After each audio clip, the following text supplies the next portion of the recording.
Hi friends, it's Tori, and today I'm going to be going over my April wrap-up. I ended up reading 6 books in the month of April, and it honestly was a pretty good reading month overall. In fact, all of the books I ended up reading were 4 or 5 stars, so definitely a really good reading month, but let's just get right into it. So the first book I completed this month was Strange the Dreamer by Laini Taylor, and I actually discussed this in a vlog that I will link down below if you're curious to watch that, but I ended up giving this 4 out of 5 stars. This story follows a young man named Laszlo Strange who is an orphan, and he grows up to become a librarian in this very scholarly, very famous library, and he has this fascination with this city called Weep that disappeared a few hundred years ago, and so he studied it. He studied its records that they still have despite people making fun of him for it, and this fascination leads him on a very exciting journey to this city called Weep. Like I said, I give this 4 out of 5 stars. It was very entertaining. It's a YA fantasy, which I don't read as much of anymore. I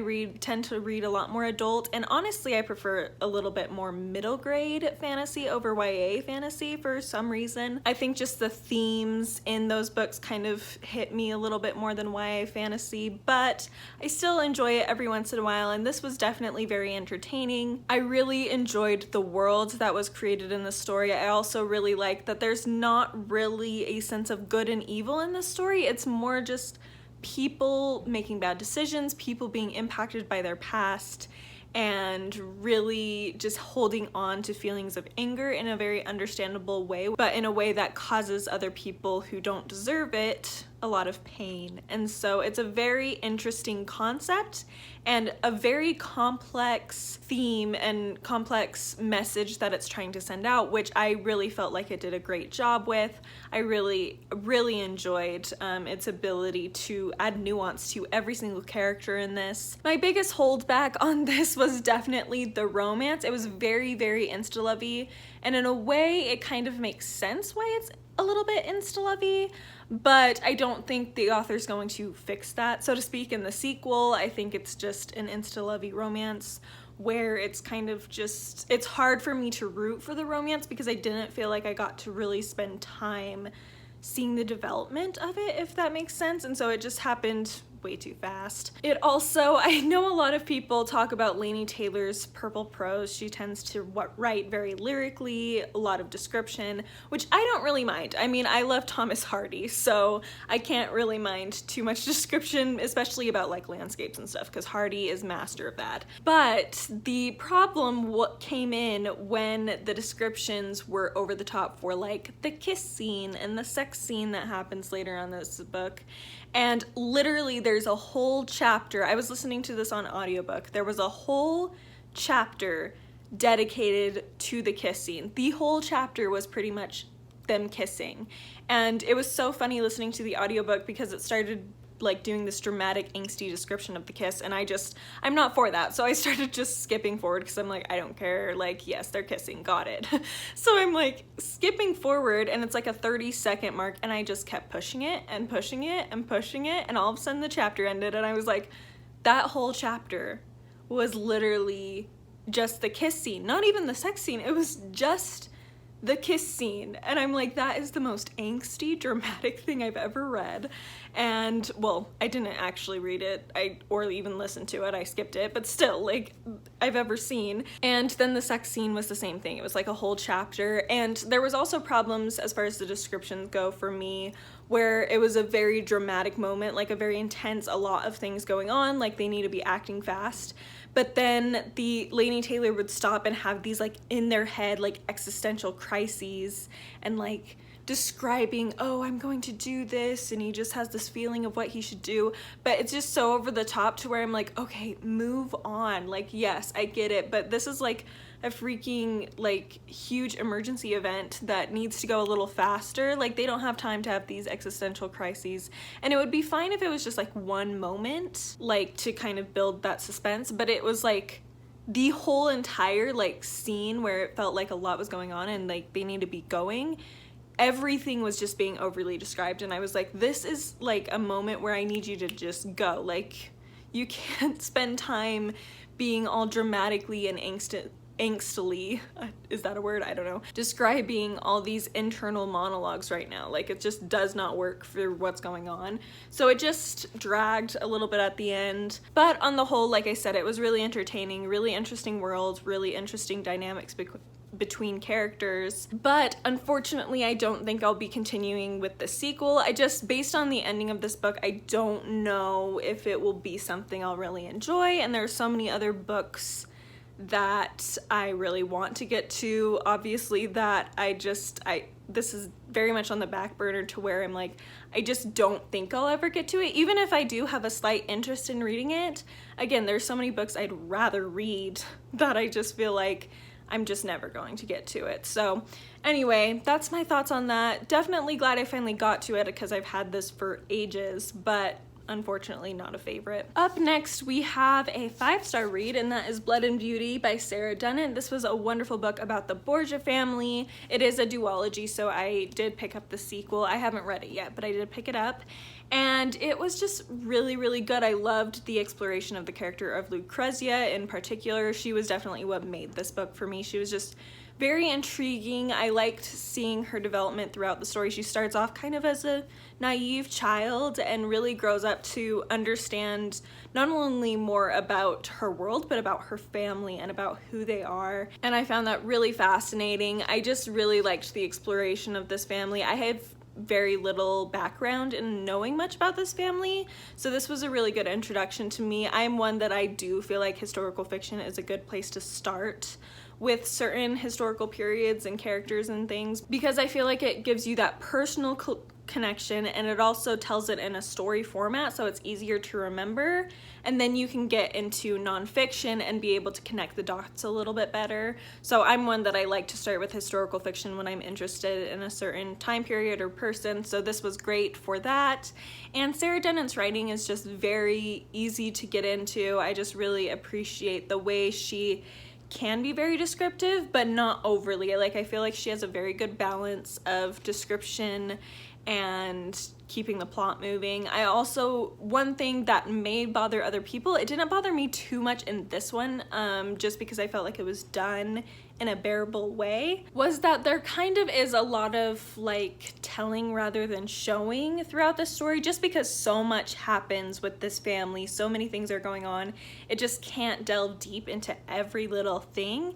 And so there is quite a bit of telling, which I know a lot of people really hate that. For me in this book, I felt like it worked, and I felt like they still did show a lot of things, but it definitely had a lot more telling, like I said. So if that's something that really bothers you, maybe remember that going into this book. But again, I really enjoyed it. I thought it was a great introduction to this family, and I'm excited to learn more about them and continue to read from Sarah Dunant, because though I wouldn't consider her a favorite author, I have enjoyed what I've read from her so far. Next, we have a middle grade fantasy that was actually a reread for me, and that is Howl's Moving Castle by Diana Wynne Jones. I ended up giving this 5 out of 5 stars. I guess I should mention with Blood and Beauty really quick, I kind of see that more as a 4.5 stars. In Goodreads, I just rounded it up to 5, and because I did really enjoy it, but I should say that was more of a 4.5 star.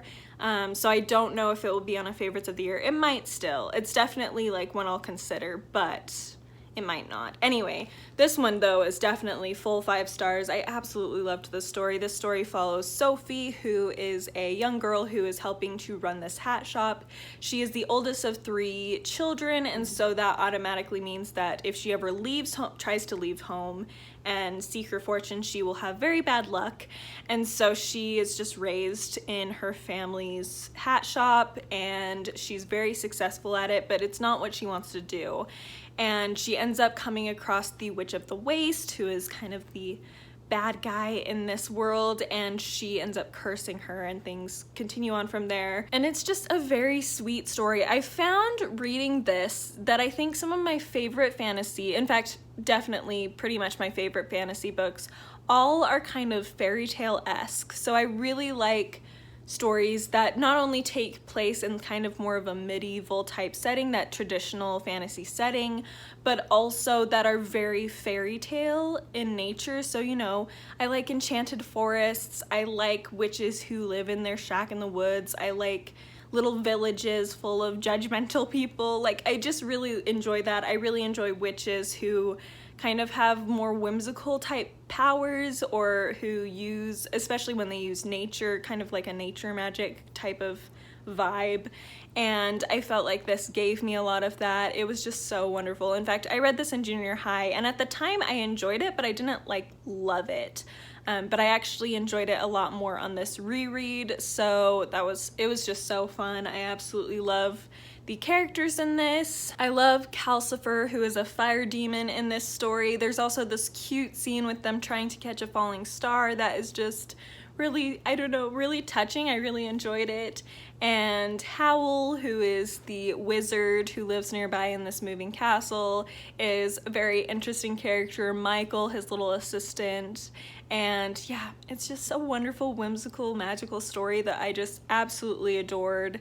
And I am excited to continue rereading this in the future. In fact, I really want to give this to my little brother, who is, as I've mentioned before, he's about the age for middle grade, and so that's what he reads right now, and I think he'd really like this. So anyway, maybe someday I'll give this to him, but it is so cute, and one that if you haven't read, you should definitely give a try. Up next, we have another 5-star read that this is one of the highlights. I'd say the best books of the month were definitely Howl's Moving Castle and this next one.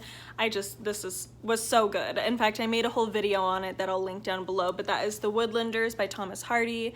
This is a wonderful book that I just absolutely loved. I love Thomas Hardy, and this is now probably my second favorite book by him. This primarily focuses on Grace Milbury, who she's been educated, highly educated, away from home, and she comes back to this little tiny, I don't even want to say town, it's more like a village, a community, a country community that her parents live in, and she has always been betrothed pretty much to this local boy.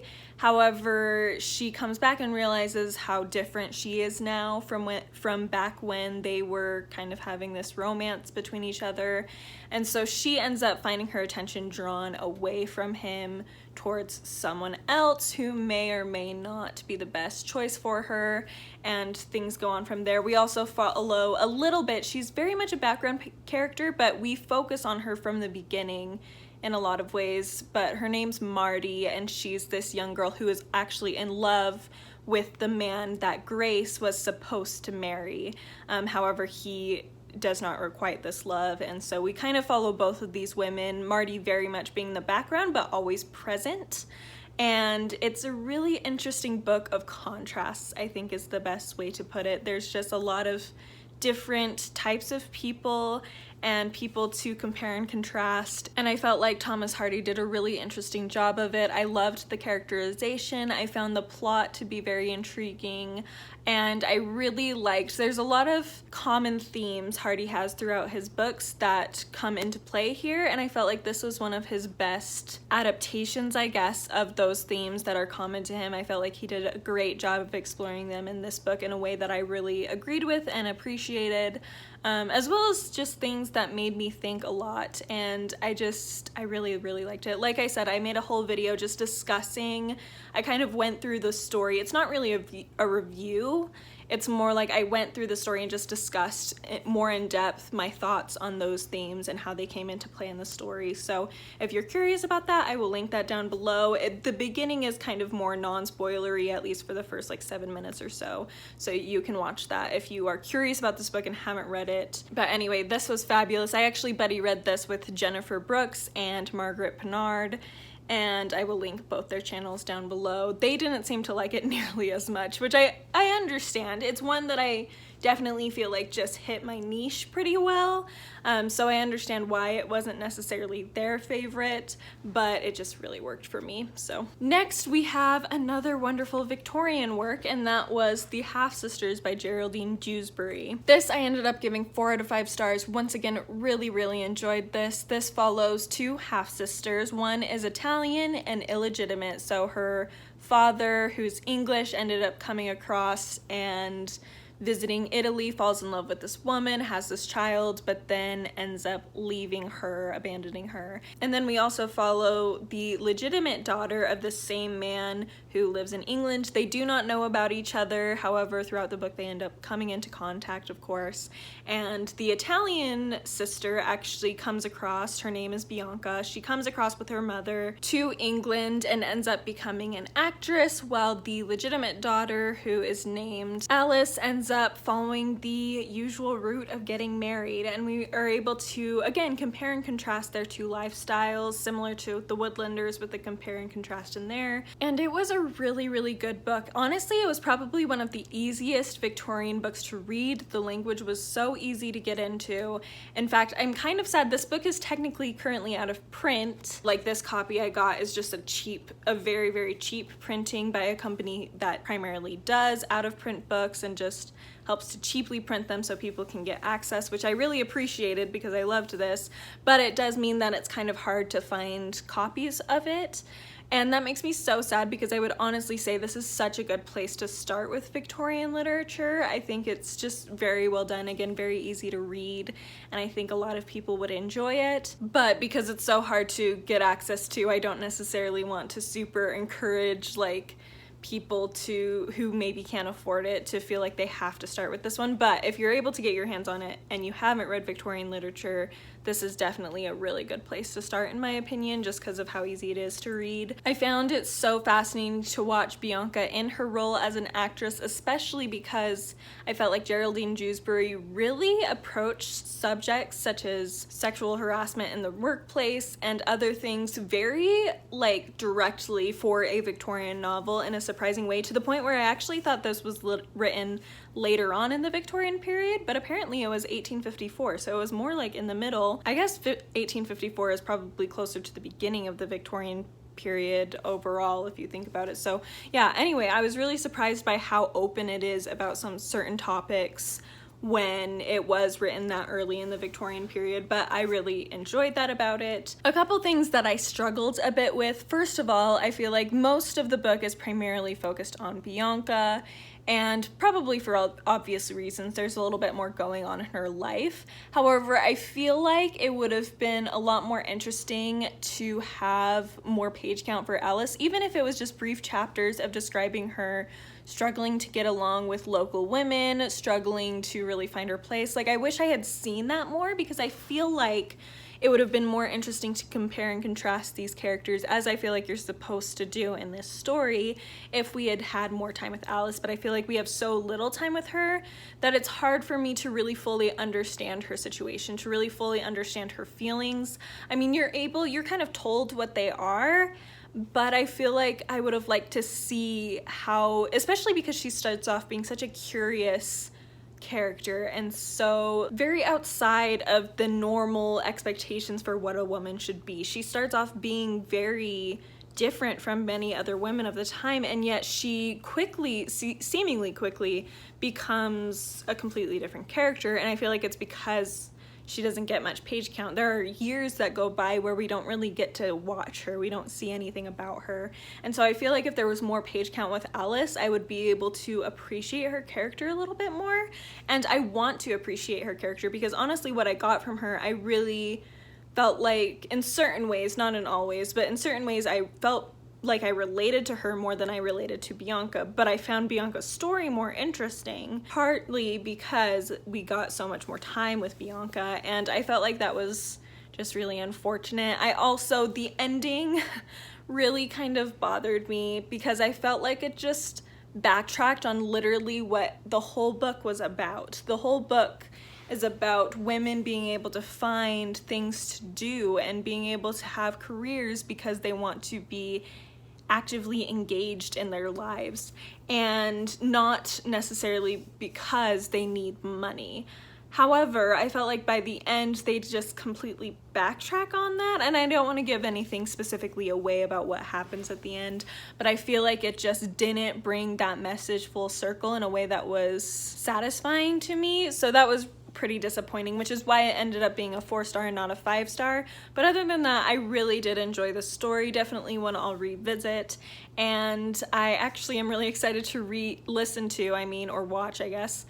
Katie from Books and Things did a little Feminist Victorians video on this book recently that I haven't been able to watch yet, so I'm hoping to watch that soon, just to get a little bit more insight into her thoughts on this book, because I just really like that she makes a lot of videos about specific books, because as I read them, it's always fun to go back and just see all her more in-depth thoughts on them. So anyway, there's that. Definitely a keeper, definitely one that I would suggest to anyone who's interested in Victorian literature. Okay, and on to the last one we have here, The Brontes by Juliet Barker. This is the massive biography about the Bronte family that I've been reading for months now with Emily from Novelle Novels. Again, channel link down below, and we finally finished, and I am so glad we're finished, but at the same time, I did really love this book. I did give it 5 stars. However, I feel like maybe I would say it's more a 4.5, just because there were parts that felt a little dry. The writing's not the most engaging style I've ever seen, so it's just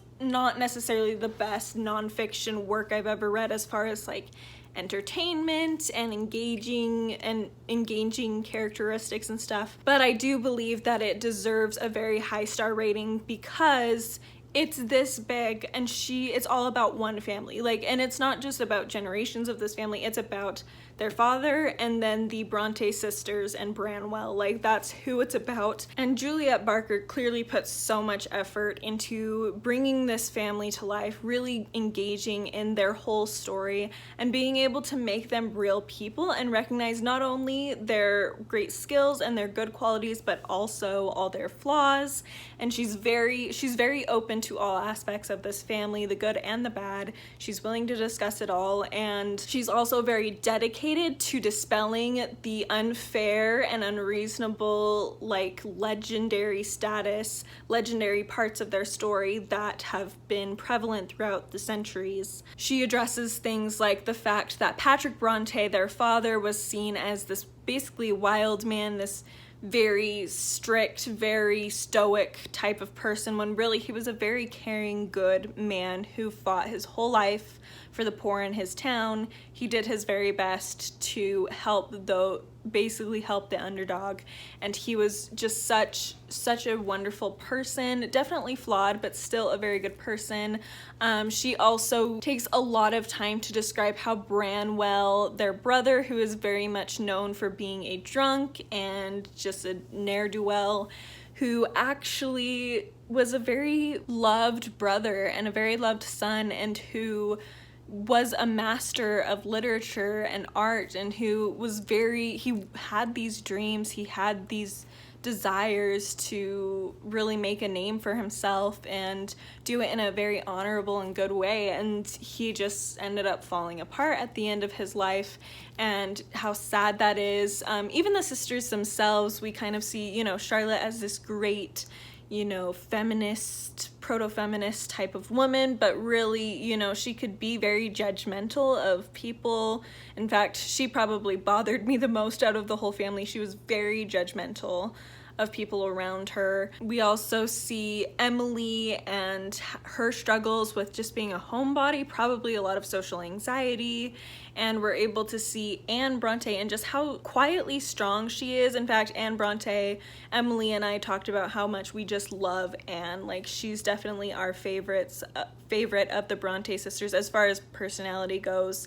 She just was really a strong person. She was the one who was away from home the longest to earn her own keep. I think she kept her job the longest out of any of the other siblings, which was only 5 years, but she still was strong enough to maintain that job, even though she hated it a lot of the time, unlike many of her siblings, and they just were all very interesting people, basically, to sum up. And I'm so glad I read this. I'm looking forward to continuing to explore this family and other works, including actually Elizabeth Gaskell's biography of Charlotte Bronte, even though after reading this, I am kind of annoyed by Elizabeth Gaskell. I love her books still, and again, she's a very dynamic person. Like, there's a lot of different sides to her, but her work with the unfortunate biography of Charlotte Bronte was very unfortunate, that she was just very prejudiced against Patrick especially, and Arthur Nichols, who is the man who Charlotte Bronte ended up marrying before her death. So definitely a little irritation there, but I still am curious to read that just to connect it back to this book and understand what Elizabeth Gaskell's motives really were in writing that, and then read it and understanding that, I feel like, will give me a more in-depth look at that book. But anyway, yes, this was fabulous. If you like the Brontes, if you have interest in the Brontes, this is definitely worth the read in my opinion. It's just very long and it might take you a while, but again, if you're willing to dedicate the time, definitely this is very much worth it. Okay, that is it. That was all the books I read this month. Thanks so much for watching. Let me know down below if you've read any of these, your thoughts on them, as well as some books you read this month, as I would love to know. Also, be sure to like and then subscribe if you would like to. I try to post videos every Tuesday and then sometimes on Friday as well, so you can look forward to that. And yeah, I will see you next time. Bye!